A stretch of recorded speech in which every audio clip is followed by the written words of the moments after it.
Olá, muito prazer em estar com vocês de novo aqui. Meu nome é Tony Ventura, eu sou especialista em tecnologia e esse é mais um episódio do Tecnologicamente Falando.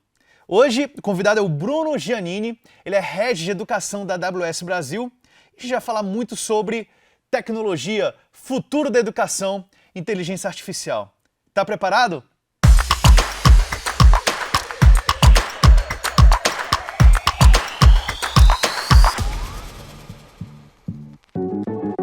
Bruno, tudo bom? Muito prazer estar com você. Tudo bom, Tony? Obrigado, é um prazer estar aqui. Obrigado pelo convite. Uma honra estar aqui nesse bate-papo. Você está falando de onde? Falo diretamente da Serra Gaúcha. Não é minha base. Estou aqui por um motivo particular. Tenho família aqui. O home office também. Diretamente de Canela. Home office, exatamente. Canela? Aqui é uma das vantagens da tecnologia. Canela, Rio Grande do Sul.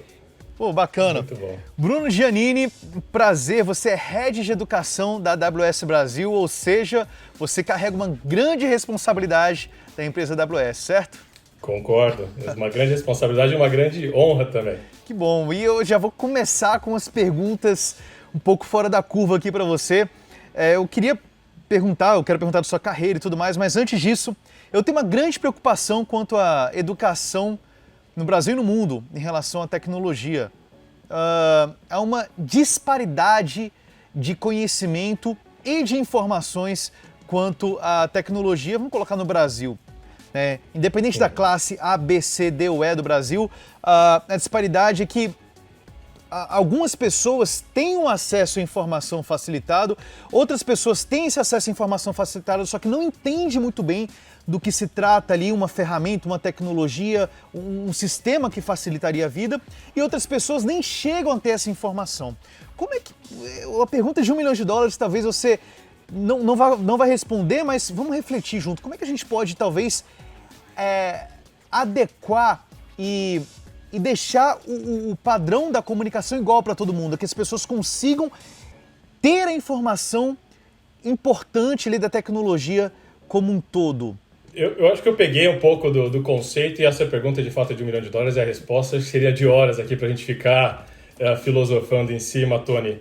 Mas o que a gente tem que entender é que todo esse processo de comunicação e transformação digital propriamente é um pouco de consequência de evolução cultural, né? Que já permeia as pessoas e daí a importância das instituições também se transformarem.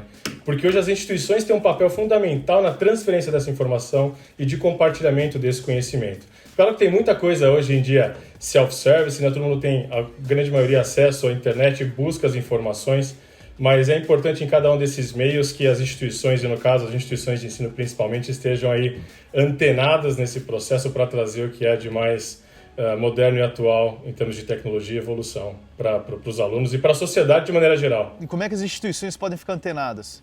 Pois é, e aí são várias frentes. Acho que é um esforço um pouquinho de cada uma das frentes. Acho que os provedores de tecnologia têm que ir ao encontro dessas frentes, e esse é um dos nossos papéis aqui. Quando a gente fala de educação, a gente procura sempre estar em contato com as associações de classe, as organizações, os sindicatos, para levar um pouco dessa mensagem de transformação da tecnologia, da mesma forma que a gente vai até as próprias instituições, promovendo webinars, promovendo seminários, promovendo semanas de transformação, para permitir o acesso aos professores e aos alunos a toda essa possibilidade que hoje em dia a gente tem em termos de tecnologia.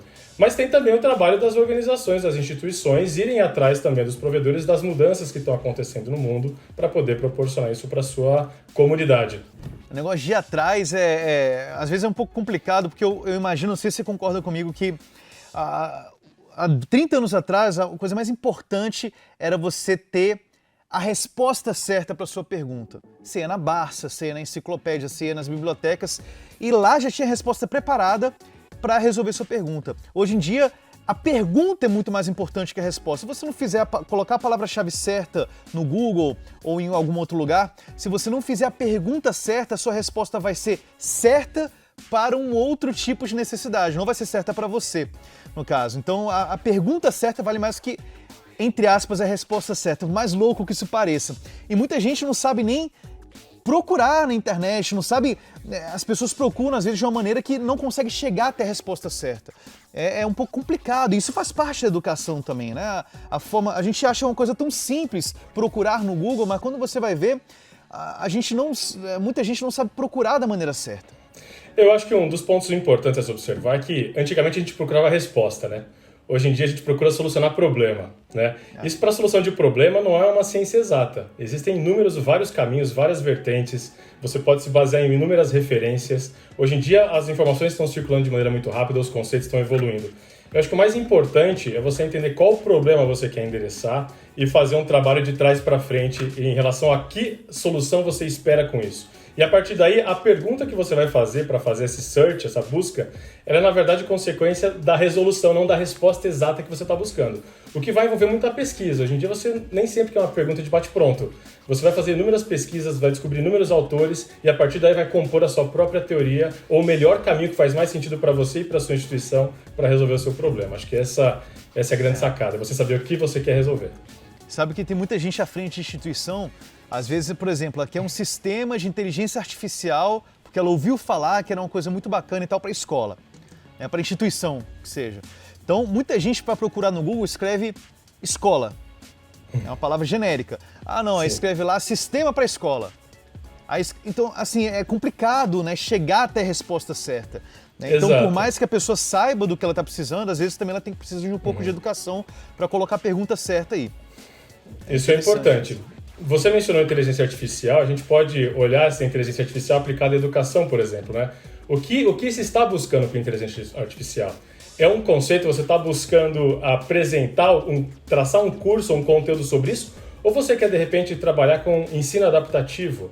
Entender os padrões de comportamento dos seus alunos para entregar um conteúdo adaptado à necessidade dele?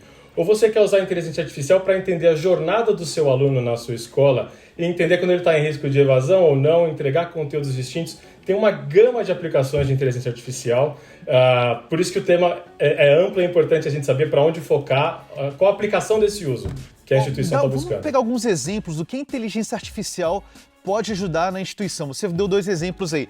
Para a gente explicar para a pessoa que está escutando uma definição mais certeira assim, de inteligência artificial. Bruno, o que seria inteligência artificial e como ela funciona de uma forma mais resumida? Se puder explicar para a gente?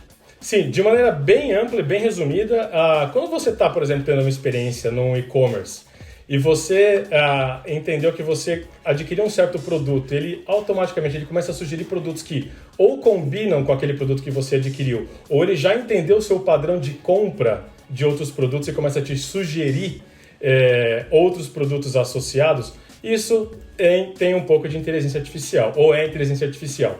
Quando a gente transporta isso para a educação, Tony, imagina você poder entender aquele aluno, o padrão de funcionamento, o tipo de conteúdo que ele acessa mais, onde ele tem maior engajamento e poder entregar para esse aluno conteúdos no mesmo formato ou conteúdos que estão mais associados ao interesse daquele aluno. Então, a partir daí, você começa a ter uma experiência muito mais individualizada. E é o que a gente vive um pouco nas redes sociais, baseado nos interesses, em como você é impactado por determinados conteúdos que você acompanha. Então, você está me falando em coletar dados dos alunos para que a inteligência artificial consiga ter insumo para ir buscar e tomar uma decisão baseada nesses dados, correto? Exatamente, ele vai orientando, ele vai entendendo esses padrões, a gente está falando de dados agregados, né? A gente está entendendo de padrões de funcionamento, análise histórica, e a gente consegue combinar esses fatores para entregar uma experiência mais individualizada, tendo sempre como objetivo o êxito desse aluno. Agora eu fiz a pergunta de $1 milhão antes, eu vou fazer a pergunta de $2 milhões agora. Com toda essa conversa das pessoas no mundo inteiro, não é só no Brasil não, esse medo das pessoas de compartilhar dados, como é que você acha que a gente vai conseguir aplicar inteligência artificial nos colégios quando crianças, às vezes, que não podem tomar decisão e os pais delas também estão assustados com o compartilhamento de dados porque não entendem muito bem os benefícios disso? Sim. É importante a gente separar o que são dados pessoais identificáveis do que são dados agregados, né? De maneira geral, as informações que são tratadas, apresentadas a serviço da educação, são dados agregados onde você entende o funcionamento, aquilo que faz mais sentido para aquele aluno. Isso vem de um processo evolutivo onde se discute muito já diretrizes pedagógicas para a aplicação disso, né? Então já se questiona aquele modelo do aluno passivo recebendo conteúdo de uma forma única, a gente tem uma sala plural, alunos com uma diversidade enorme tendo que aprender de uma mesma forma. Quando você traz a inteligência artificial para esse jogo, né, para essa conversa, é quando você começa a querer entender a individualidade, as particularidades da experiência daquele aluno e trazer para ele uma experiência mais aprofundada e que pode trazer uma evolução para ele, trazer um êxito em cima disso. Quando você faz isso, você não está identificando aquele aluno necessariamente com nome e sobrenome, você está identificando padrões de comportamento e devolvendo para ele um conteúdo, um formato que ele vai poder aproveitar melhor e se sair melhor e ter uma afinidade maior com aquilo que ele está estudando.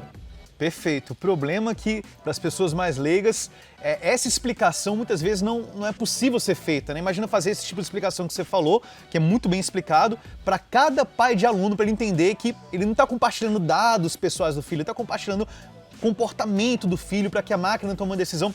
É complicado, né, passar essa informação tanto para a instituição entender e passar isso de forma clara, quanto para os pais, cada um deles entender de forma individual. Você não acha? Sim, é porque esses dados são colocados a serviço da educação. A gente coloca a tecnologia a serviço de educação. E o que a gente está falando desse aluno pode não ser necessariamente um aluno pessoalmente identificável. A gente pode estar falando de um grupo de alunos que tem um comportamento semelhante e esse grupo vai receber as informações de uma mesma maneira. Por exemplo, tem um conceito chamado Team-Based Learning, que ele parte do princípio de aprendizagem em grupo, em time. E para você poder agrupar os alunos e poder compor essas turmas de maneira que ela possa fluir e atingir o objetivo do que é chamado Team-Based Learning, você precisa entender os comportamentos e as tendências dos alunos de maneira geral para agrupá-los. O futuro, vamos dar uma ideia de o que você vê, talvez, que já esteja acontecendo no presente em poucos lugares ou em fase de teste, ou que você vê que pode acontecer nos próximos 3, 4 anos com inteligência artificial relacionada a instituições e educação? Bom, tem mudanças muito interessantes acontecendo. A primeira delas é que essa transposição, essa intensificação do uso do ensino digital traz uma riqueza de dados, uma riqueza de informação que não se tem no presencial. E todos esses dados podem ser colocados a serviço da educação. Então, esses dados são colocados a serviço da instituição, dos professores, como a gente acabou de colocar. Então, esse é um ponto. Você entende melhor a jornada desse aluno, a experiência desse aluno. Um outro ponto é que a gente pode chegar num ponto de descobrir que os interesses dos alunos podem divergir um pouco do que a instituição, de repente, está colocando. De repente, você pode descobrir que tem médicos super interessados em business, em administração, em empreendedorismo, de maneira que o conteúdo propriamente não está atendendo a necessidade daquele futuro médico, daquele futuro advogado. Direcionar o conteúdo para a pessoa.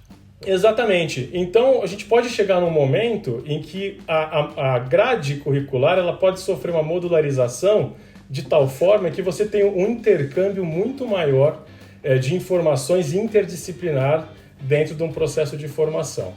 Então, da mesma forma que a gente tem uma riqueza, uma pluralidade de informação que a gente busca por outros recursos externos às nossas instituições, e aí me referindo também a redes sociais, eventualmente, você põe isso dentro da educação e imagina que você vai ter um espectro muito maior de informações e de conteúdo que você quer se aprofundar e assimilar no teu processo de formação, não restrito àquele curso, àquela grade estável e estática. Eu acho que essa é uma das grandes revoluções que a gente deve experimentar na educação nos próximos anos. Você sabe que na China tem um colégio público que eles fizeram um teste e parece que está funcionando desde 2018. A New York Journal, se eu não me engano, fez um vídeo e um teste que eles estão fazendo usando a inteligência artificial e a internet das coisas para monitorar os alunos, o comportamento dos alunos. Primeiro eles colocaram um chip no uniforme do aluno e toda vez que o aluno sai da dependência do colégio, o pai recebe um SMS, uma mensagem no colégio dizendo que o aluno acabou de sair da dependência do colégio. E a diretoria também recebe. E também eles usam um aparelho na testa. Depois coloquem quem está escutando aí no YouTube, New York Journal, Inteligência Artificial, Escola China.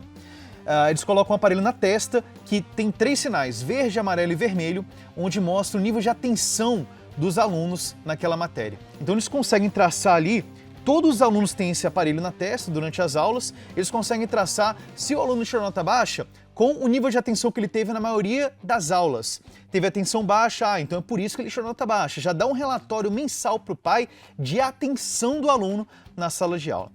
Isso talvez para alguns seja um pouco, vamos colocar assim, intrusivo para a vida da criança. Por mais que ela não seja maior de idade, mas ela tem a privacidade dela. Você acha que isso entraria no Brasil, essa forma de intrusão? Você acha que isso faz sentido colocar isso no mundo? Ou você acha que isso é uma coisa mais focada na China mesmo, na área de educação deles, de inteligência artificial? Muito possivelmente, dentro do que você está me colocando, Tony, é algo muito particular desse país, né? que tem aí questões culturais, de evolução tecnológicas muito particulares, com diretrizes específicas. Eu penso que, trazendo para a nossa realidade aqui do Brasil, você atribuir ao aluno a absorção de conhecimento baseado no nível de atenção é você tratar a consequência e não a causa. Porque, eventualmente, dentro de tudo isso que a gente está falando, dessa pluralidade de interesses que a gente hoje já está imerso, né? A gente já está aí com uma exposição muito grande, seria usar essas informações de maneira a entender se esse aluno, o que desperta e o que não desperta o interesse dele.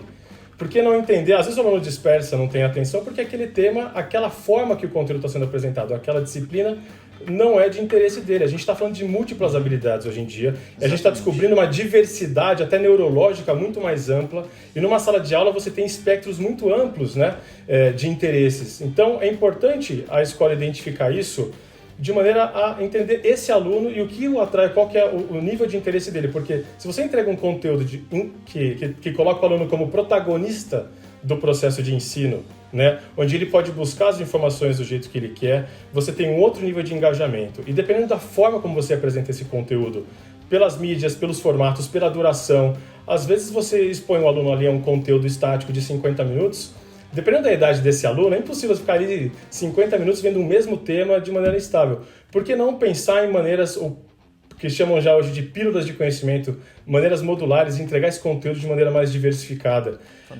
Então, tem muitas formas, tanto na forma de se entregar esse conteúdo, como qual o conteúdo entregar para aquele aluno, para que ele tenha sempre atenção ativa e protagonize o seu processo de aprendizagem. Bruno, fantástico. Hoje, você acha que já é viável, estruturalmente falando e economicamente falando, para a maioria das instituições do Brasil, aplicar inteligência artificial, ou não? Já é uma coisa ainda que poucos conseguem?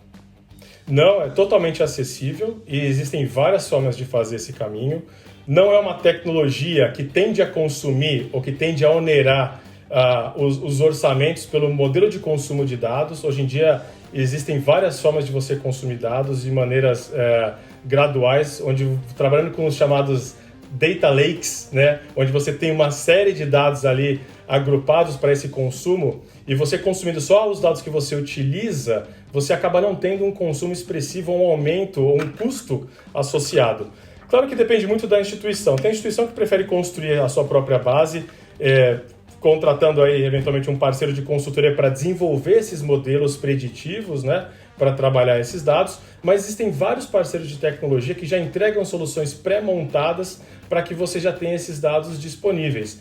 Então existem plataformas de ambientes virtuais de aprendizagem, por exemplo, que já trazem no seu ambiente virtual módulos de dados que já entregam um pouco dessa experiência individualizada e usando um pouco de inteligência artificial. Você falou que economicamente, então, a maioria das instituições no Brasil conseguiria aplicar isso, não é uma coisa muito aquém.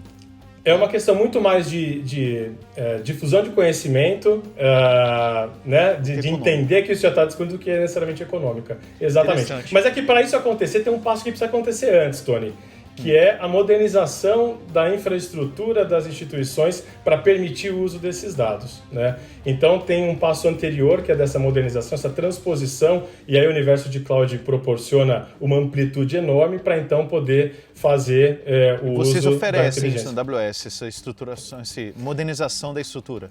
Exatamente. Essa é uma das nossas principais missões aqui, que é ajudar as instituições de ensino a se transformarem digitalmente nesse processo, para, através de professor e aluno, a gente conseguir transformar a educação com o apoio da tecnologia. Eu gosto de falar com o apoio da tecnologia porque a gente sabe que educação é um tema amplo que envolve diretriz pedagógica, base curricular, envolve professores, envolve alunos, mas a tecnologia está aqui a serviço da educação. Então é nesse processo que a gente atua. E uma coisa muito importante a se falar, se me corrija se eu estiver errado, por favor, o objetivo final disso, de tudo isso que a gente está falando aqui, é a instituição e as pessoas da instituição terem menos esforço e resultados muito mais assertivos. Exatamente isso, Tony. E esse menos esforço passa por várias etapas. Inclusive o fato de uma instituição não precisar se dedicar a ter uma área de tecnologia que não é a atividade fim dela. A tecnologia é uma atividade meio. A atividade fim da instituição é ensinar, é educar, é transformar a sociedade.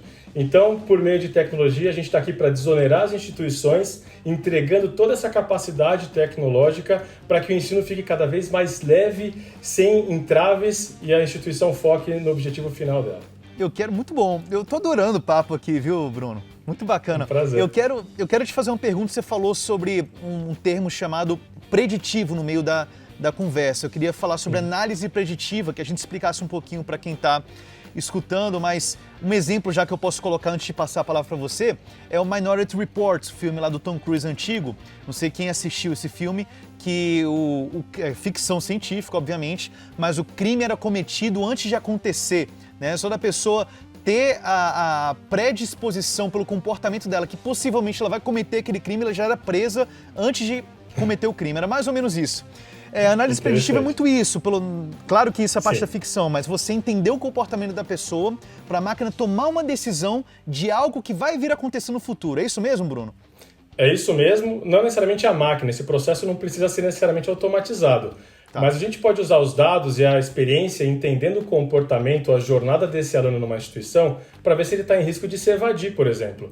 E a evasão tem um caráter não só para a instituição de preocupação em relação à permanência do aluno, mas entender qual que é a possibilidade de êxito dele, ou até uma questão social. Quais são os fatores que podem colocar esse aluno em risco de se evadir, de sair de uma instituição, de trancar uma matrícula.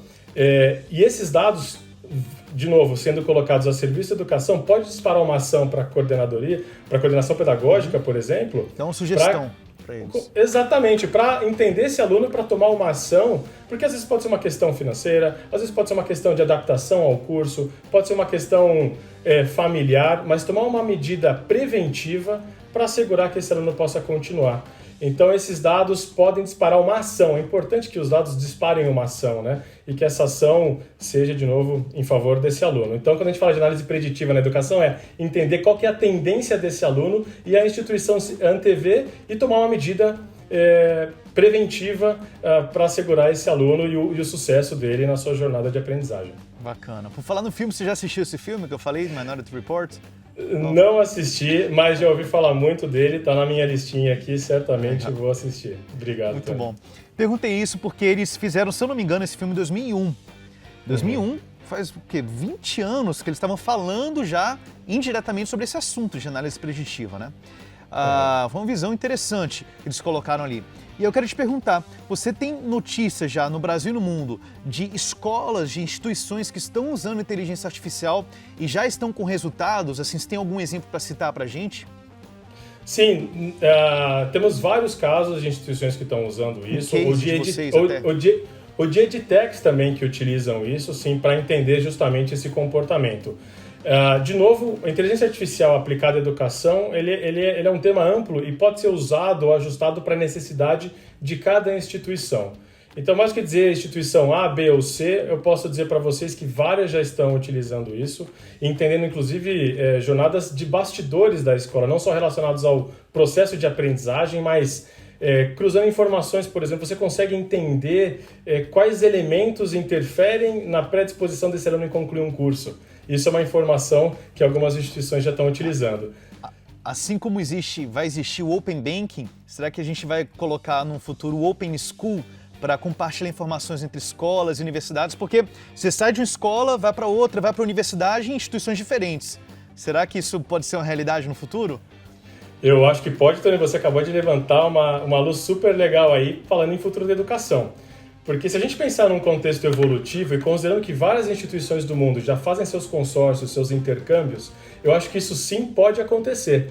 Pode acontecer também como a gente já está experienciando cursos abertos e livres, onde você já tem uma troca, né? Alunos da instituição A fazendo cursos livres e gratuitos na instituição B, isso pode sim vir a convergir. Eu acho que é uma visão muito boa que você trouxe, que pode ser uma tendência sim.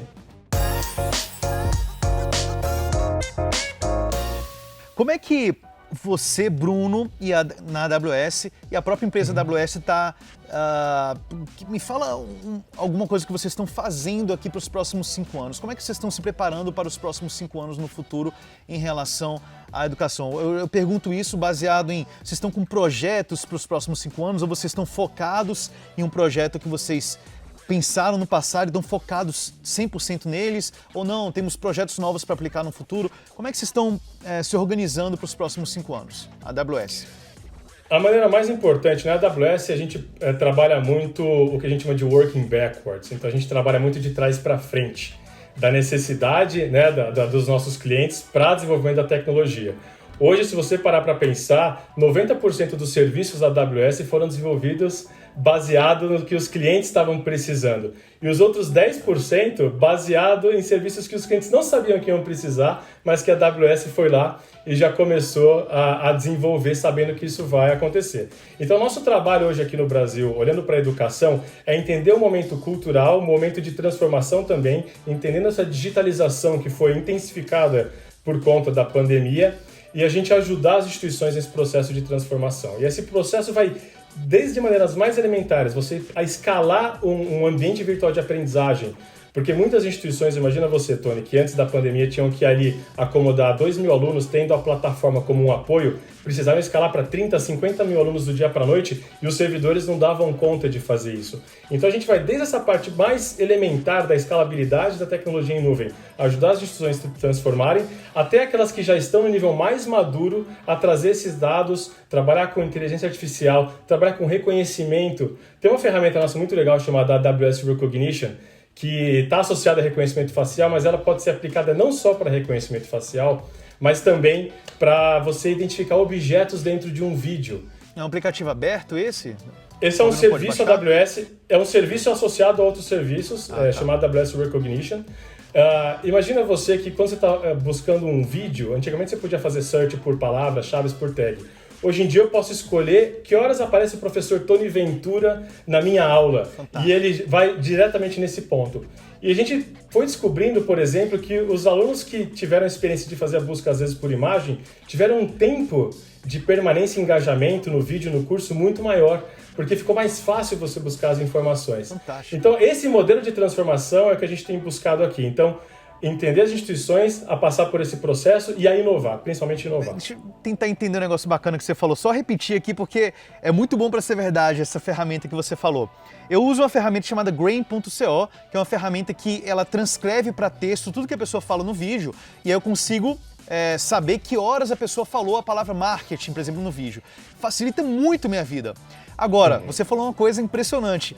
Eu consigo saber que horas apareceu imagem no vídeo, que horas o professor Tony Ventura apareceu no vídeo.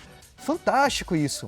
A tecnologia reconhece a imagem do vídeo e por uma palavra que você escreve, ela faz a conexão entre imagem e palavra e te dá o momento exato no vídeo, tudo isso em menos de um segundo.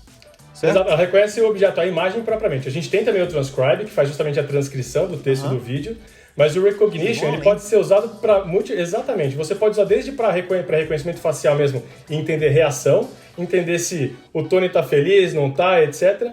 Mas você também pode utilizar essa mesma tecnologia para identificar os objetos. E aí, a partir daí, fazer uma busca baseada em imagem dos vídeos. Imagina quanto tempo isso não economiza para as pessoas. É muito tempo economizado.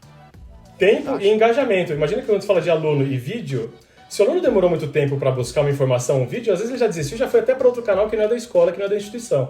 Então, você poder proporcionar isso dentro do ambiente virtual de aprendizagem dele e aumentar a permanência dele, você está assegurando que o aluno está ali interessado e dedicado. É mais tempo de aprendizagem, menos tempo de busca. Esse é um dos fatores que a gente tem aqui de inovação, que a gente ajuda as instituições a Quero usar essa ferramenta depois, adorei, viu?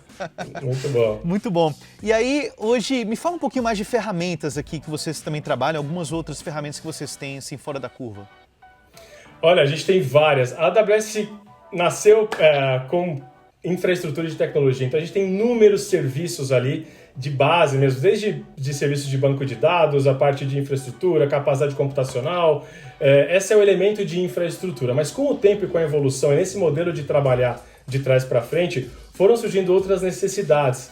Então, assim, a gente fala que a gente é uma grande loja de peças de montar. Algumas pessoas falam que a gente é uma loja de materiais de construção, né? Você pode construir o que você quiser ali. Mas dentro desses elementos tem algumas coisas que a gente vai colocando ali, como por exemplo o Amazon Sumerian, que é uma ferramenta de realidade aumentada, que também já está sendo utilizada para educação, onde o aluno com o seu smartphone, de repente, consegue numa aula simular, sei lá, de repente um coração numa aula de biologia. Você consegue transportar para o ambiente de 3D alguns elementos no processo de aprendizagem. Então, tem alguns serviços que convergem aí, que em conjunto com outros, você tem uma experiência imersiva e muito legal dentro do ambiente de aprendizagem. E para a instituição, para a empresa entender quais são esses serviços ou conhecer melhor os serviços, talvez ele fale diretamente com vocês da AWS, da área de educação. O melhor caminho é procurar o nosso time, porque para você ter essa primeira orientação, claro que todos os serviços da AWS são públicos, estão no nosso site, assim como casos de referência de educação estão ali também, mas por meio do nosso time a gente consegue orientar e direcionar melhor para fazer justamente esse trabalho de entender o que a instituição ou esse cliente está buscando e a gente devolver em potenciais soluções uma coisa mais ou menos direcionada para o que ele precisa em conjunto com o nosso time e os nossos parceiros aqui. Eu fico muito empolgado também com esse assunto que a gente está falando, pela expectativa que está se realizando, está se concretizando, que é a educação unificada no mundo. A gente conseguir, como a gente estava falando aqui, eu faço o curso nos Estados Unidos que já passa informação automática para o Brasil, para a instituição que eu estudo, depois eu consigo unificar o meu conhecimento do mundo inteiro em um lugar só. Muito bacana o que a tecnologia pode proporcionar para a gente. As barreiras geográficas já estavam em xeque com o aumento do ensino à distância aqui no Brasil. E aí, com o advento da pandemia, ficou cada vez mais claro a evidência da amplitude que se pode ter nesse formato. E já se vê instituições se organizando para esse intercâmbio entre países, o que é muito legal de ver. Bruno, me conta, um aplicativo seu que, vamos falar agora, um aplicativo qualquer, assim, de qualquer empresa que você usa, pode até ser da AWS também, que você usa com foco nos seus negócios ou na educação, para ajudar no seu trabalho ou na educação, um aplicativo que você usa normalmente, assim. Bom, tem um de produtividade muito legal que a gente usa aqui dentro, é o Slack, por conta de comunicação instantânea, informações, a gente troca bastante. Alguns clientes que utilizam também, você consegue ter esse canal, essa troca permitida. Outros aplicativos de comunicação instantânea também, a gente não pode negar, estão aí no dia a dia, e o brinco é o que permite a gente estar às vezes em 2 lugares ao mesmo tempo, porque às vezes você está numa reunião, se ele teve uma informação, você se comunica com a pessoa instantaneamente ali em tempo real, então tá aí o WhatsApp, WhatsApp. De maneira vocês usam aberta. para o trabalho, no dia a dia, o WhatsApp? Não, na verdade é muito peculiar, não é uma diretriz da empresa, a diretriz a gente usa aqui o Slack propriamente para isso, a gente usa os e-mails, mas o que acontece é que os clientes estão no WhatsApp, então inevitavelmente a gente também estaria à disposição se comunicando com os clientes. Tem cursos no WhatsApp, eu conheço algumas instituições que criaram cursos rápidos no WhatsApp mesmo também. Não sei se você Olha que interessante. Falar. Isso eu não tinha conhecimento. A CNI, a Confederação Nacional da Indústria, ele tem alguns cursos, umas pílulas do conhecimento e cursos rápidos no próprio WhatsApp. Achei bem interessante. Olha só. Isso. Interessante. Bacana. Então você vê como as pessoas criam, né? Vão criando ideias, novidades usando a tecnologia que está aí. Acho muito bacana isso. Bruno, eu queria até falar mais um pouco da sua carreira, mas o papo foi tão bom que tem muito mais para a gente falar. Eu quero pedir para a produção já uma segunda versão aqui, um segundo encontro com o Bruno para a gente falar mais aí sobre educação e falar sobre a carreira do Bruno também. Eu acho que tem muita coisa interessante para a gente conversar. E esse mundo é um mundo muito grande de inteligência artificial, muita coisa para se falar e para se explorar, né, Bruno? Bastante coisa. E em constante crescimento. A gente está só no começo, Tony. Tem muita coisa para acontecer, a gente ainda vai descobrir muita coisa nessa jornada. Essa é uma jornada em pleno andamento, a gente vai descobrindo enquanto a gente caminha. Então a gente tem só um norte, mas muita coisa ainda por vir. E vai ser muito legal a gente ter a oportunidade de fazer parte dessa transformação que está acontecendo no mundo e principalmente na educação. Bruno, eu quero te pedir agora, primeiro agradecer por esse papo que foi ótimo e pedir para você deixar uma mensagem final para quem está assistindo, para quem está ouvindo aqui a gente, levando em consideração que a gente conversou sobre futuro, educação, instituições, AWS e você, Bruno Giannini. Qual mensagem você pode deixar para as pessoas que estão escutando a gente aqui? Mensagem final, qualquer coisa que você queira falar. Eu acho importante a educação entender, o segmento de educação de maneira geral, a importância e se aproximar da área de tecnologia. Existe uma certa resistência inicialmente por falar, nossa, eu não converso com tecnologia, eu não tenho uma área de tecnologia. Mas nunca, Tony, tecnologia e negócio, tecnologia e educação estiveram tão próximas. tá aí o mundo acontecendo, né? Eu sou um profissional de ciências humanas e tive minha carreira em tecnologia e não achava que era possível a convergência. Vieram aí as redes sociais para aproximar ciências humanas e tecnologia. Quando a gente olha para o futuro e para o negócio, hoje em dia você não consegue mais desplugar negócio, e aí negócios entenda de maneira ampla a educação, inclusive, da tecnologia. E os recursos que a gente tem para esse processo ser simples e fácil estão aí à disposição por meio de uma gama enorme de parceiros, com a AWS diretamente também para ajudar nesse processo de transformação. É mais simples do que se imagina, do ponto de vista de rede de apoio e processo de transformação que a gente tem. É uma jornada onde você precisa só começar. Importante saber que nuvem, computação e tecnologia não é tudo ou nada, é uma jornada. O importante é você começar e seguir no processo de transformação. Fantástico, adorei. Nuvem não é tudo ou nada, é uma jornada. Adorei essa frase final, fechou com chave de ouro. E muito obrigado por ser nosso convidado aqui nesse bate-papo. Obrigado, Tony. Foi um prazer. Agradeço mais uma vez o convite. Um abraço. E é isso aí. Gostou? Esse foi o nosso bate-papo com Bruno Giannini, da AWS, Head de Educação do Brasil. Se você gostou, assine nosso canal e siga a gente nas redes sociais. Eu tenho certeza que você vai gostar muito dos próximos papos e dos próximos convidados. Forte abraço e até a próxima!